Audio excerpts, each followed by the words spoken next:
What's up, everybody? Recording my first podcast. I haven't fully decided on a name yet, but I'm thinking Awakened Soul Family. This is something that I've been trying to get started for about 9 months now. After an interesting experience at the beginning of the year where I felt called to start a podcast, so here we are. It'll be a wide range of topics. I have a men's health coach lined up, my hypnotist friend, buddy, neurolinguistic programmer, a friend that's studying to be a Tai Chi master, been living out in Taiwan for the last few years, and looking forward to seeing who else. But today, for my first episode, I'm getting to chat with my beautiful lady here, Kira. Hello. Starting off with a heavy topic, which will be covering her late husband's suicide. Yeah, here we go. So I guess, just however you want to start. And remind me even how long ago this all went down. This happened 3 days after his birthday 7 years ago. So it was May 25th, 2017. And he had just turned 38 on May 22nd.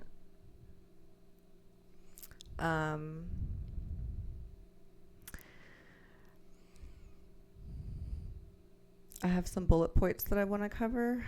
The main thing I want to talk about is just the stigmas behind suicide and the signs to look for and what not to overlook.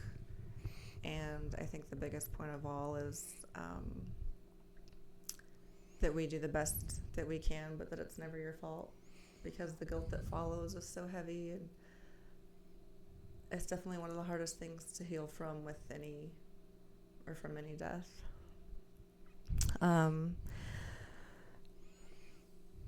But I was going to say, I think you had it in there, but could you just make sure to cover how it manifested and started, and just how it began, and kind of the background story to all of that as well?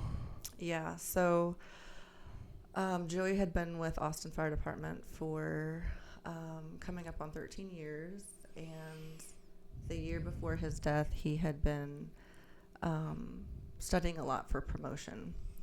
He had promoted a few times, and this time he was promoting to lieutenant. And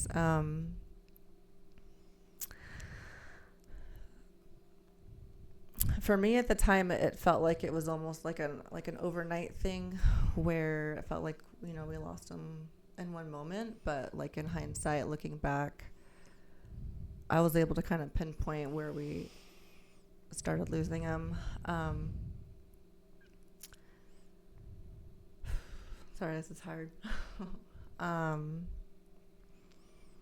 Basically, what was happening at the time, he had gotten pulled off the truck and pulled into a staff position, which is something that a lot of the firefighters struggle with, because they're used to the brotherhood and being on the truck, and that's part of their identity. So when they get pulled off into these staff positions, they're more secluded, and they're not given a lot of training, and it can trigger a lot of them to have some melancholy or depression. But the argument with some of these positions is that the union fights for those jobs to keep them for the firefighters. It's just part of security to have jobs for them. But so during this process, he was really unhappy. He was kind of just fighting to get put back into the station. He got put on a job where, again, he was secluded a lot. It's going around. I won't go too far into the job that he was put on, but basically what started happening at home is just one night I was up working on some of my projects, and I noticed basically he just started not sleeping. And normally he has no problem sleeping. Over the next month, I just noticed that every time we went to bed, it just looked like he was standing at the edge of the cliff, just looked terrified to go to sleep. And at the time, my son was 3 and slept with us, so there wasn't really a lot I could do for him at night. You know, he just kind of would stay up on his own. But throughout the next couple weeks, he started having a hard time getting up in the morning, not calling, not showing up to work, not calling, not answering phone calls, even from friends, which was very unlike him. He was very, normally a very happy, extroverted people person.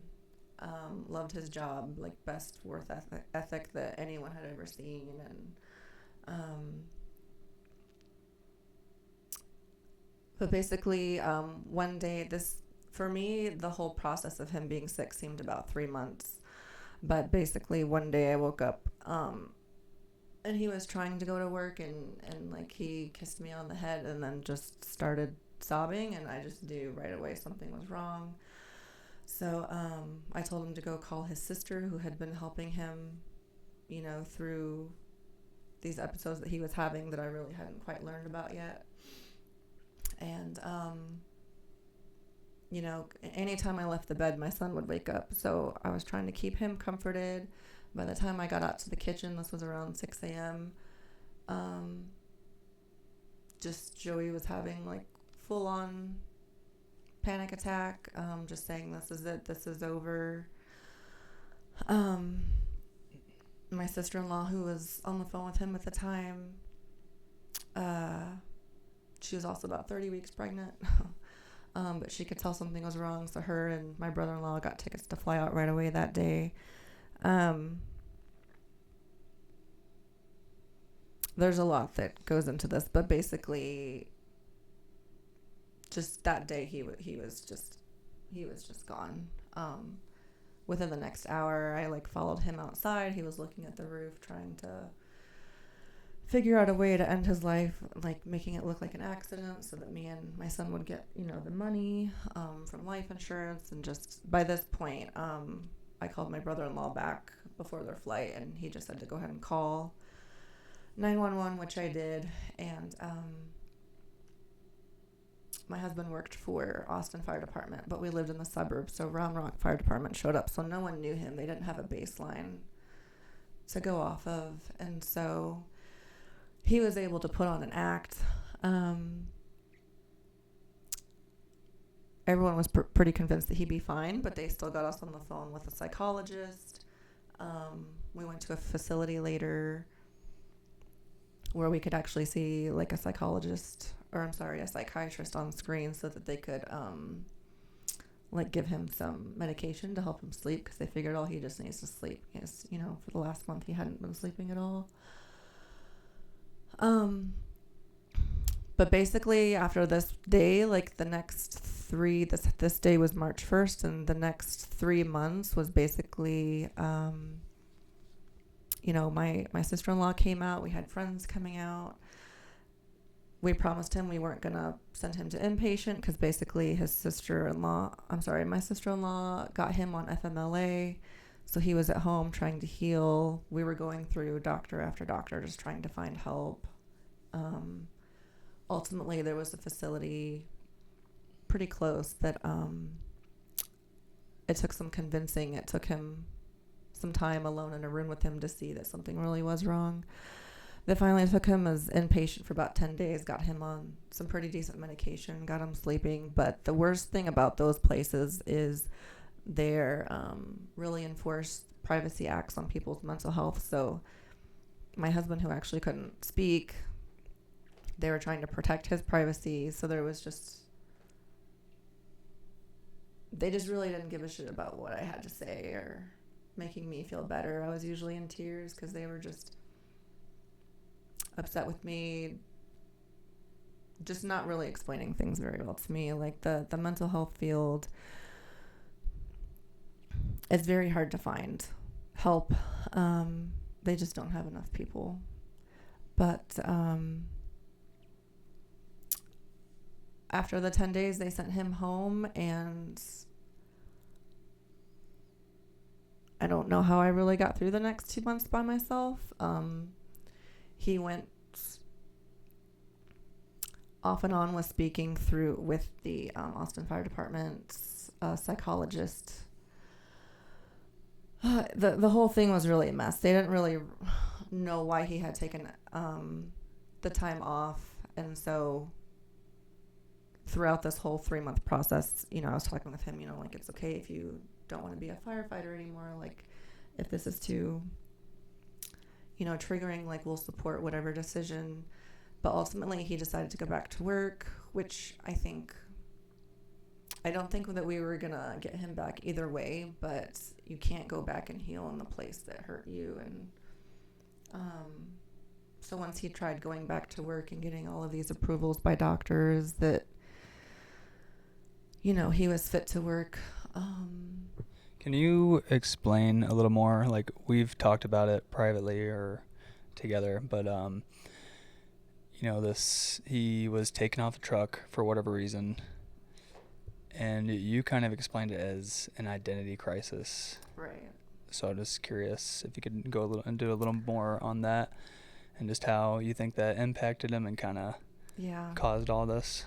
Well, basically, within the fire department or even in the military with their branches, there's like a brotherhood that's formed, and it becomes part of your identity. So when you're just immediately taken off that kind of support and job with no transition period, because a lot of people who even retire from the military now, they get like a whole year of transition to help aid them out, make sure they have support. So there was definitely issues within the department. A lot of other fire departments had like peer support groups, and Austin still had not had one. After Joey died, they made one. We've still had a few more suicides since then, but yeah. And at the time, I didn't know any of this. Just a lot of hindsight and reflection on, like a lot of the times when you promote, there's a chance that you can be taken off the truck and put into a staff position for 2 years, and it's just part of your duty. And he had managed to skip it for several times, and this time they put him in. But it's just people who are too high up that don't know any of these guys making these calls. And I went to the Christmas party of the staff, and everyone absolutely said it was the worst 2 years of their life, just because to a normal person these jobs seem fine. It's like a phone job or a desk job, but to these guys, that's not. It's just so far from who they are, and being isolated after like what they see all the time, and no more time at home, like barely any time to work out. This job was all consuming. So like their physical health was deteriorating as well. But yeah, it's I would compare it very similar to people getting out of the military. You identify yourself as a soldier or a firefighter, and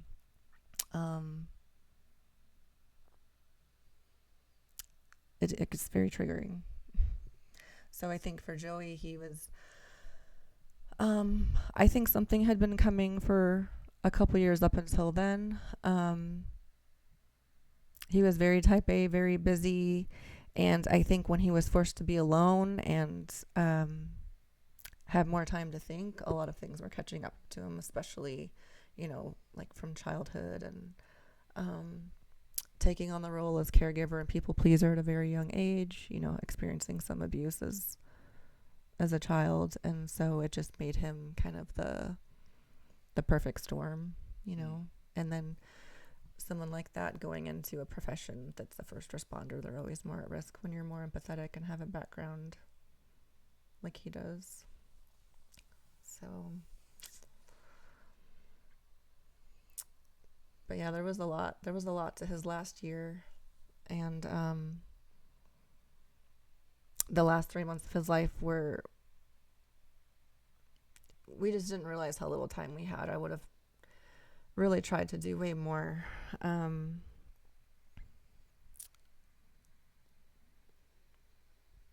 think the biggest thing once he died is because he was such a like a happy person.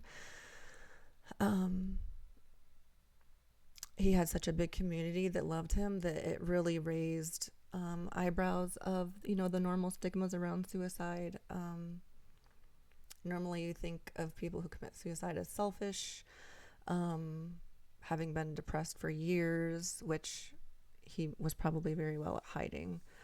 But, or as like people who are drug addicts or have more extreme, obvious mental health illnesses, and all of those deserve to have the stigmas around those dropped as well. But as someone who, I carried a lot of the stigmas around suicide as well. Like, I thought it was selfish. And I did see the Austin psychologist for the first responders for a little while after he died. And he said a lot of people were calling him in the middle of the night, having a really hard time how someone like him could do something like that, and how selfish it was. And they're like, well, did you know him really well? And they were like, yeah. And like, was he selfish? Like, not one bone in his body was selfish. So the things that go through people's minds when they're sick, there's no clarity, there's no logic, you feel like a burden. One of the worst things that I realized after he died, one of his good friends got a plaque made for one of his stations that Joey used to work at, and he wanted to put on there, like, when suicide isn't just hurting you, it's hurting everyone else around you, or, it affects everyone. And that's really one of the worst things you could say, because they already feel like a burden, and now they're feeling like they're having to carry even more. If anything, I feel like something like that pushes them closer. It doesn't make them feel supported. And can you, before I asked you about the identity crisis, you said I think it was after a 3-month period, he went back into work. And then what? He tried to. This is when the work psychologist and doctor realized what he had been being seen and treated for, and they were very caught off guard. And they were like, well, this is going to take a little bit, longer to come back, and you're going to have to restart your staff position, which he was already 6 months in before he took the FMLA. And I think ultimately Joey knew deep down that if he didn't get better, he'd never get back on a truck.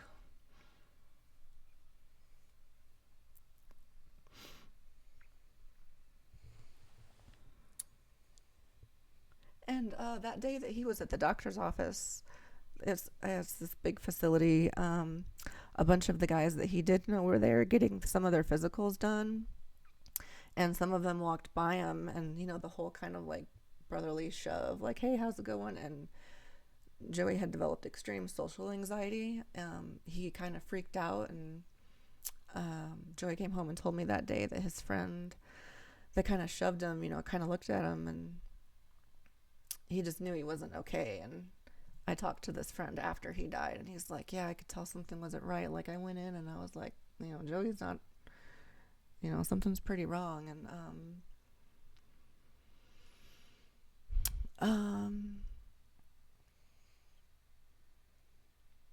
yeah, so he never made it back to work. And I was in the middle of attending this preschool co-op for my son, trying to get him out of the house more so that I could be, there for Joey. And I went to my training the next morning, and it was the very first time he looked at me and said, don't go. Because normally I was, taking Ethan out. Anytime I left the house, I made sure that Joey had taken his medicine, and that, anything dangerous was hidden.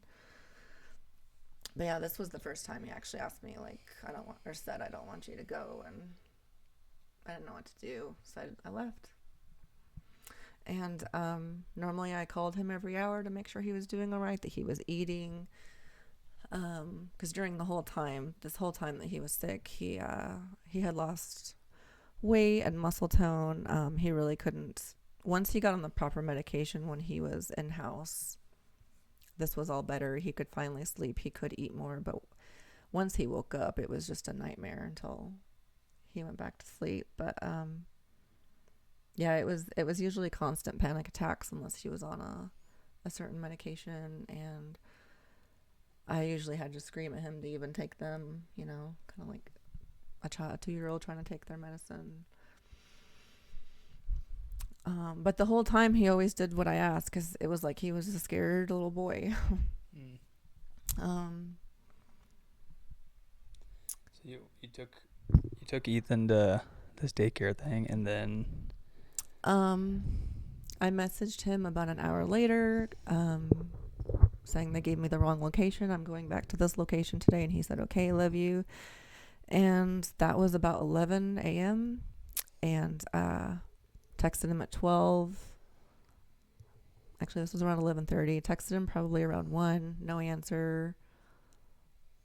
I think by 2 I was starting to get worried, but there was one day where he didn't answer me, and I rushed home, and he was fine. He just didn't feel like responding that day. So I felt like, okay, this is a repeat. Like yesterday was tough. The day before was where he was trying to get approved to go back to work and ran into everybody. So I was like, I'm just gonna, let him be. So I stayed with my friend at the training at her house until I planned on leaving by 2:30, because I started to feel like something was wrong. Somehow I did not leave till 3:30 and got home at 4. And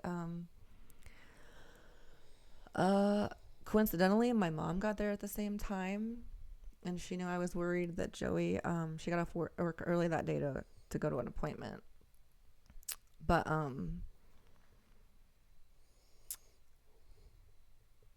she managed to somehow get there at the same time I did, and knew that I was worried. So she was with Ethan, and I walked in and around the house, saw that he hadn't ate, saw that everything was as he had left it. Like, he hadn't touched chores that I left for him, because I was trying to keep him busy. And then I went to all his hiding spots, because he did hide a lot. And then I went outside to see where he had originally looked at the roof. Wasn't there. And then I looked down and I saw that, he was in the backyard. And at first I thought, he was laying there and his arms were up in the air. So I was just like, oh shit, we've had a really bad day. And then I don't really know how far I should go into that, but that's, when I saw something was wrong with his face, and that he had hurt himself, and for some reason my initial thought was that it was pills. But as I got closer, I saw that there was a gun in between his legs, and I was confused because I had, when all this initially started, we made sure all the bullets got out of the house and we hid the guns.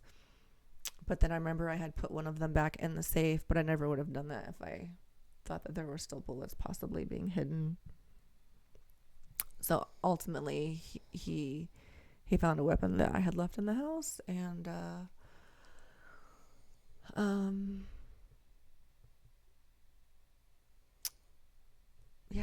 won't go into, there's still a lot of details that, haven't been openly shared with everyone. But yeah, after that, my mom came outside and saw and screamed no. She says, I'm calling the cops. And so the next while I'm just screaming at him, and then I realized, okay, well, they're coming soon. So started talking to him lovingly, and cop came in the backyard, told me this was a crime scene and I needed to leave. So I went inside and just basically started trying to call everyone that I could. Coincidentally, the Austin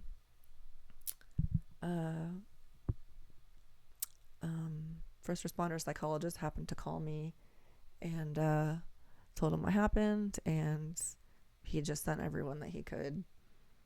And I just spent the next few hours trying to call family, and then one of my best friends, Michelle, showed up, and by this point it had been a few hours and they were ready to take him. And it was actually it was a little chaotic outside because a lot of my neighbors were trying to figure out what happened, so I spent some time screaming at them. But then before they moved him from the backyard, they did do like they did like a parade of, I forget exactly, a wall of honor to the funeral home. So all of the, they sent a bunch of fire trucks and stuff to follow the van that he was in. Or it might have been a hearse type vehicle.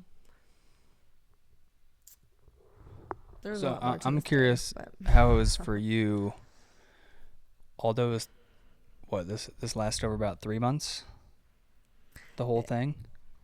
I definitely noticed something was bothering him over the holidays, and then it was around Valentine's Day. I was like, okay, something's wrong. But yes, as of March 1st, I was,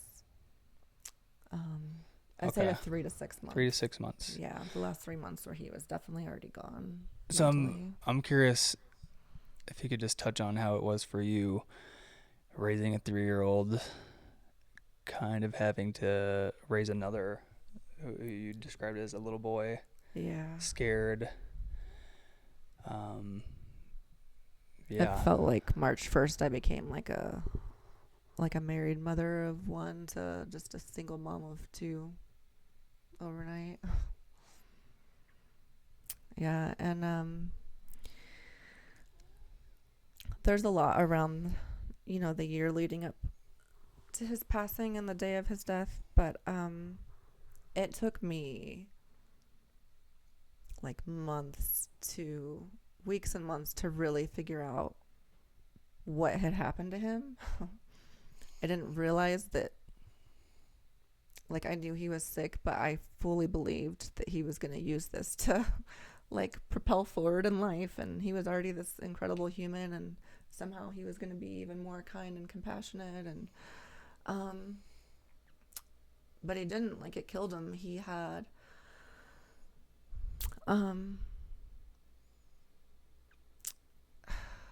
I just think he was just so sensitive of a being. I don't know if he ever really fully would have recovered, and there was also so much pride.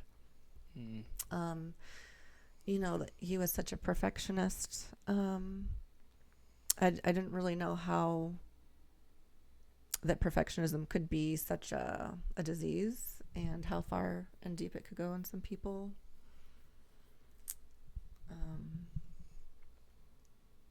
But yeah, it took me months to really put together the pieces, like what I had done wrong, how he had gotten, where I had misplaced this thing, like where the extra bullets were hiding, how easy it was to overlook some spots I didn't look further, because you never really believe they're going to do it. Like, even when they're scaring you, like, you just never believe, that someone could do that.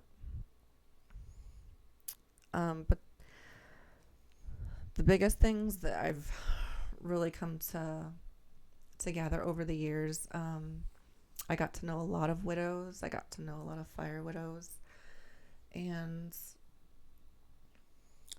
So it's a common thing. I mean, by suicide or just like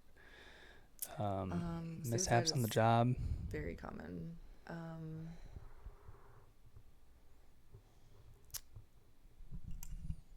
As far as like how easy it is to find other widows, or No, I guess I just meant, you meant all these widows. My question were, did those people die from suicide as well? My first widow friend, you had met actually, Stephanie, her fiance passed of suicide as well. He was EMS for Austin. I'm sorry. Okay. I have a lot of other widow friends that were first responder wives, but it was different kinds of lines of duty death. But somehow I had made some connections and got to be a part of a focus group for the new first responder suicide prevention handbook.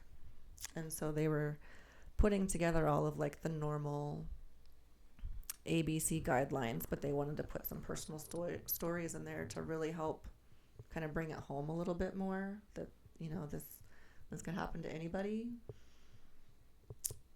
And your stories in there? Well, it's been a long time since we followed up, so I'm not sure. Okay. Yeah, we never actually got to finish. And yeah, that's still kind of in the process. Okay. And I know you went all through all sorts of grief and everything else that comes with a situation like that, but can you go into a little bit about that? Like, just maybe blaming yourself, you could have done things differently.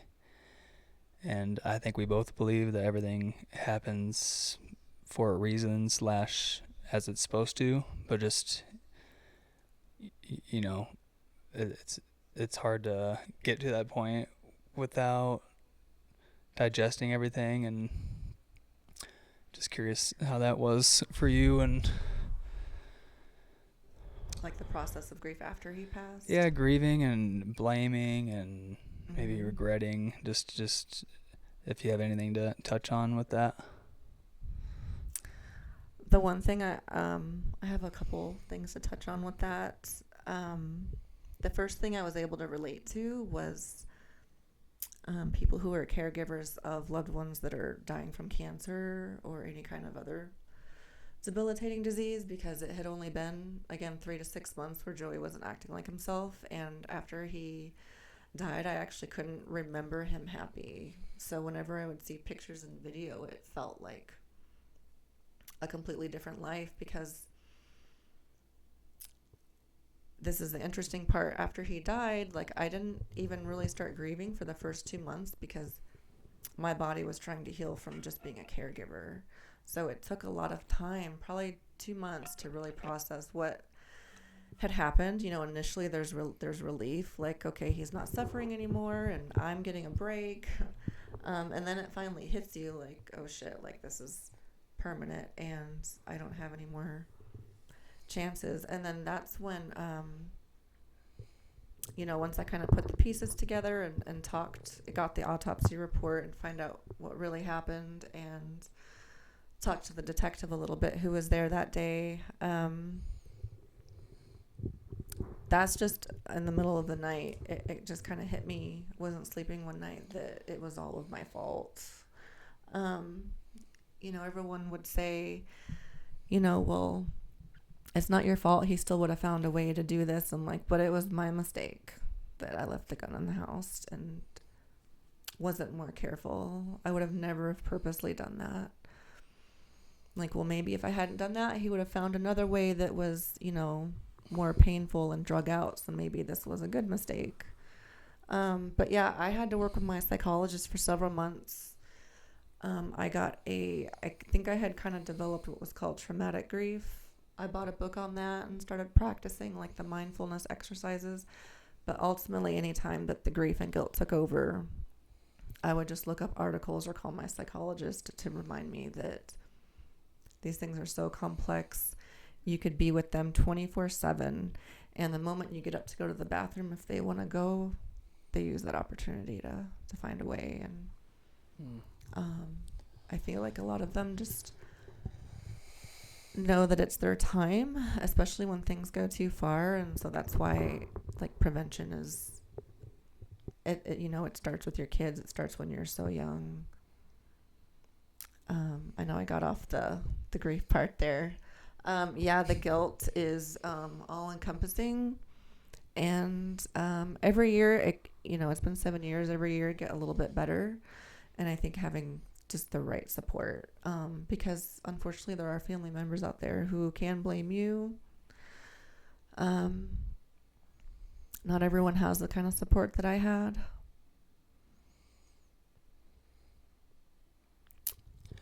So I'm curious. You're the most amazing, compassionate, loving woman I've ever met. And, we've both been through some traumas. I think yours is a little more intense, but things that, things like that transform you. And I'm curious how that, like, what did any positives come out of it in regard to your own transformation and just maybe outlook on life or how you handle things? I just can't imagine going through something like that and not being, obviously you're impacted, but you're, an amazing woman. I know you made something good out of it. Thank you. I feel like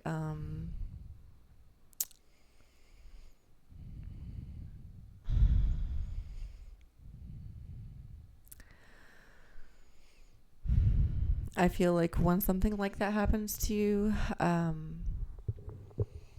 like that you can either go left or right. And for me, like looking right was, you know, letting the guilt consume me and letting the anger at the fire department just for all the little mistakes that were made and the support that I learned really wasn't there for them at the time. I felt like that could have easily eaten me alive, and I had a little boy to take care of. And so I chose to go left, which was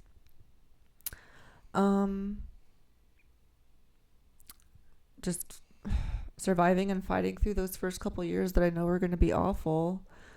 But the really interesting thing is the second he died, and even at the funeral, I noticed that, and this happened to some of his sister.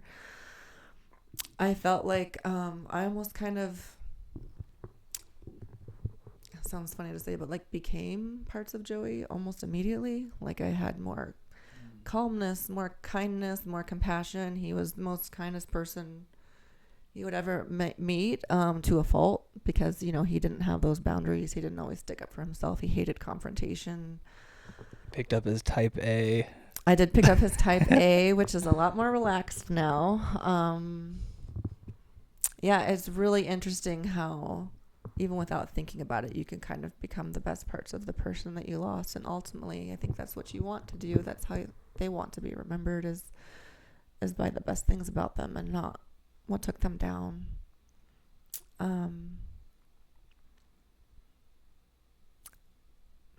I really don't know how. It just, again, I was, a girlfriend and I, we called it living for two, where just to kind of find joy in life again, like we,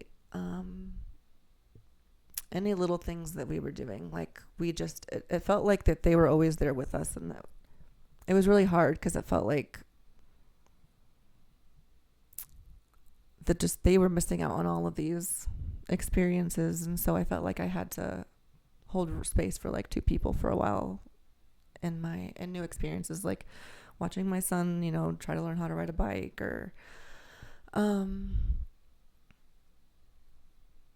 I don't really know how to explain it, but somehow I had managed to find some joy while he was sick, and I just knew that I could never let that go. There's nothing like watching someone that you love like be really sick and not knowing that they're dying, and then that's the moment that you finally realize, like, shit, I have to be like happy now. Like, I can't wait for all of these perfect circumstances to be happy with my life. Like, there's always going to be something. And that lesson finally hit really hard. And so I knew that I had to hang on to that for my son. And then after a couple of years, I started hanging on to that feeling, not just for him, but for me, like living my life just for me, you know, just for one again. Because he's up there doing snowboarding and doing all other shit he loves in the afterlife. So now I'm just focusing on me and finding the joy for me, like loving again and just doing a better job at it. I feel like you do it better every time. And, you know, I know you learned a lot about suicide through all this. Not that you're an expert by any means, but suicide for everybody, but men in particular, is it all an all-time high? Do you have anything to say on that, and just maybe healthy habits or anything? It's also picking up pretty good for women now too. I've just kind of recently learned with statistics.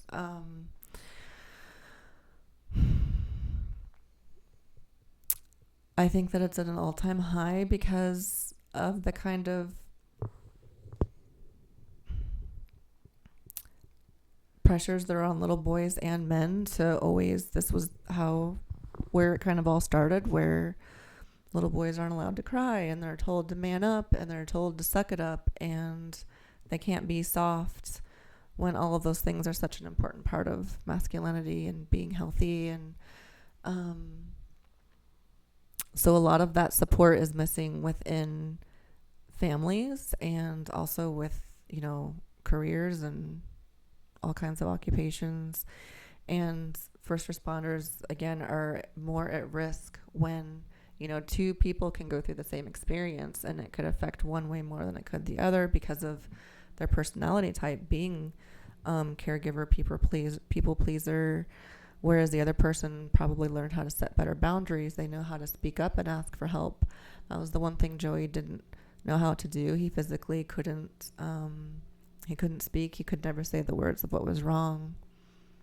And I feel like if you can speak up for yourself and you teach your kids how to speak up for themselves and that it's okay to say no to people and prioritize their autonomy and show them what it looks like and show them what boundaries look like by standing up for yourself in front of them. I feel like that's the best way to set your children up. And then going into these occupations, making sure that I just see way more that could be done for prevention. And, they have a yearly, they go in, they get tested for the fire department and they have a psychological testing, and that doesn't happen again for a while, and they see all of these things. I think for Joey, it wasn't necessarily the calls or seeing some of these deaths that he did. I think ultimately it stemmed from, the baseline core of what his personality was, and then being secluded and just a lot caught up to him. And, but there's all types of disorders. Like, I'm certain that he had PTSD, but it's just so hard to say because he couldn't speak.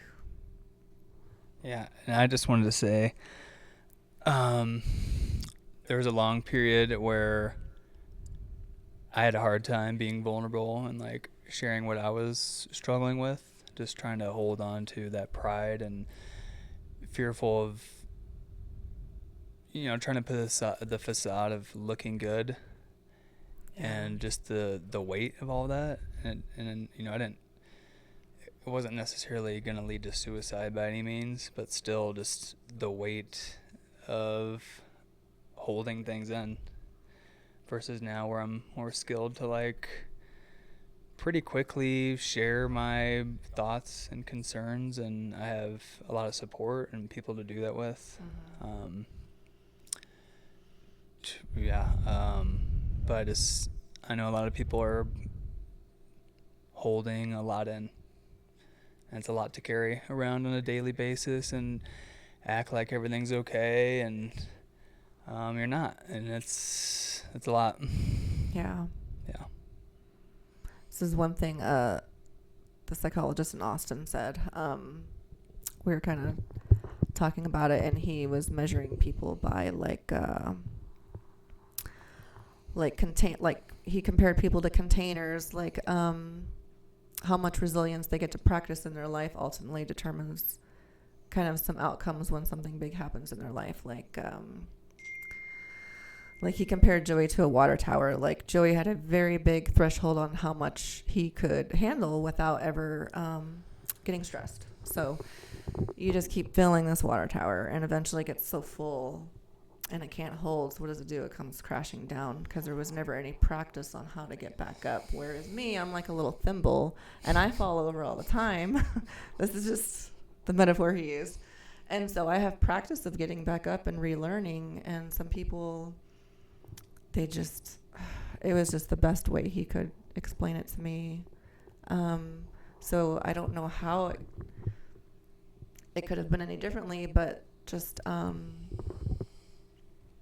Joey didn't have as much practice with resilience. It was just the way he was built. So that's where it's very complex. Okay. And you might have touched on this, but we covered all this. Do you have a message that you'd like to share on top of anything that you've already covered? I feel like I've been kind of all over the place, but yeah, the two biggest things I wanted to say again is just it starts with, you know, your kids. Like, you get angry with your kids when they say no, when they stand up for themselves, but it's like the biggest sign to me that you're doing a damn good job.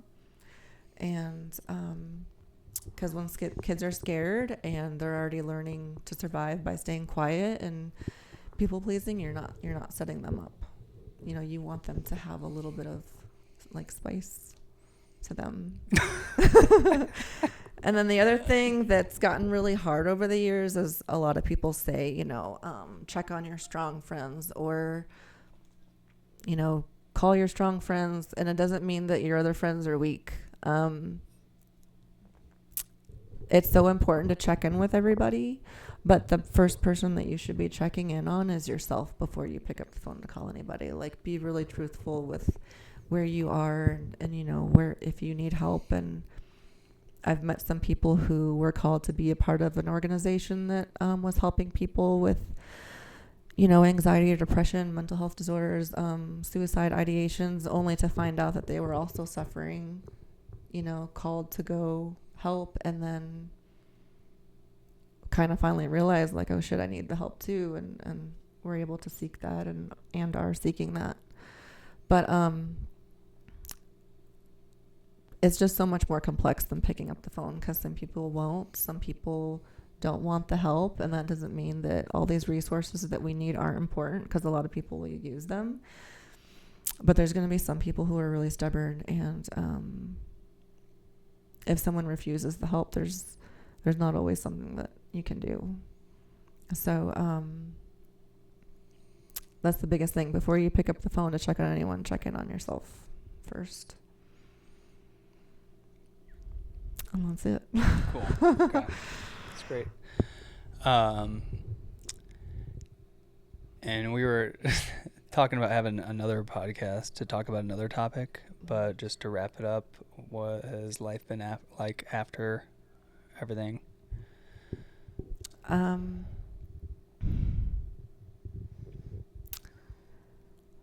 I have a really amazing mentor who on Instagram is called One Fit Widow, and her name is Michelle. She was widowed. Her husband died in a plane crash.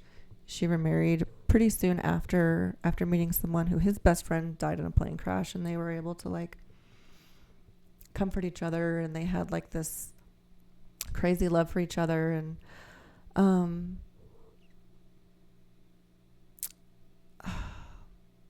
anyways, she's this amazing person. I travel with her. She's an author. She's written a book called Healthy Healing, and hopefully she's writing her second book. But the thing that she wrote in her book that stood out to me the most, because it was so accurate, is, you know,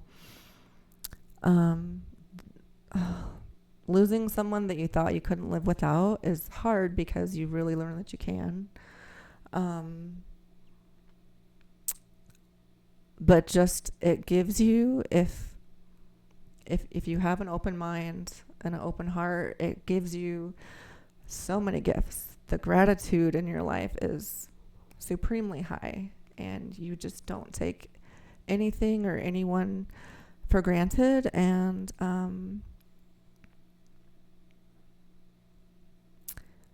just again, like, the next chance that you get to love someone, you do it even better the second time and the third time.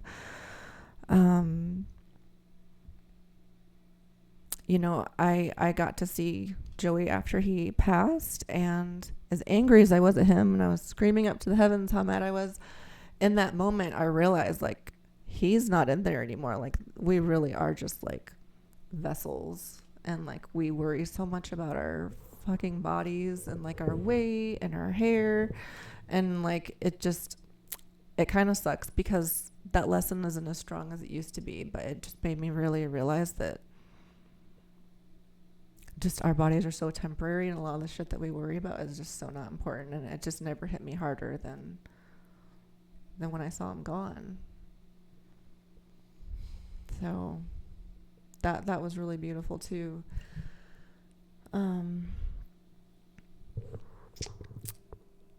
But know yeah, where we you can wish go, you could. maybe. You just wish you could give, and I've said this to you. You know, it's like what Michelle said in her book. You know, I wish I could give this gift of perspective to everyone without them having to go through like what we did. You know, without having to go through the loss to get that perspective, because it's just such a teacher. And so there, you know, I've come to a point to accept that Joey left when he was supposed to, and that he's part of he's such an important part of like my story. And even though all these places that I'm going are up to me, you know, he was part of that, because just losing him made me who I really am.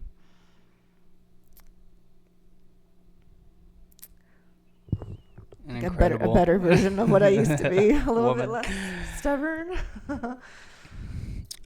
I wasn't planning on going here, but you mentioned, you know, his soulless body and how it was a vessel. And we're both pretty spiritual people, just interested and curious and learning a lot. Did that start for you before all of that happened or after? Do you think it triggered anything? Just searching for more? I'm just curious how that happened for you. That played a big role. I would imagine it did. I was definitely the same before. I was always more spiritual than religious for many reasons. Always more into astrology than the Bible. I think I still believed in life after death. I was always scared of death. I'm still scared of it, unfortunately. I don't know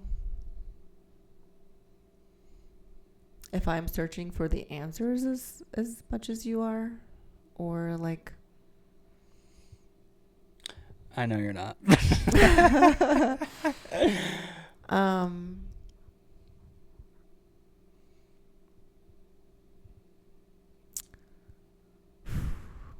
I don't think it necessarily triggered all of that, but it definitely triggered a new maturity level in myself. And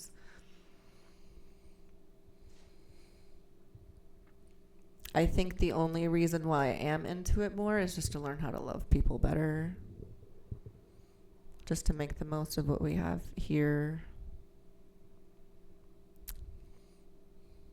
Yeah. Cool.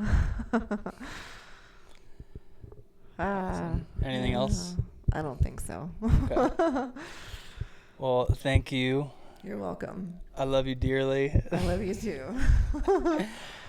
Thanks for encouraging me to do this for the last 9 months and just being as supportive as you are. And I just love you so much. You're welcome. Cool. Bye, everybody.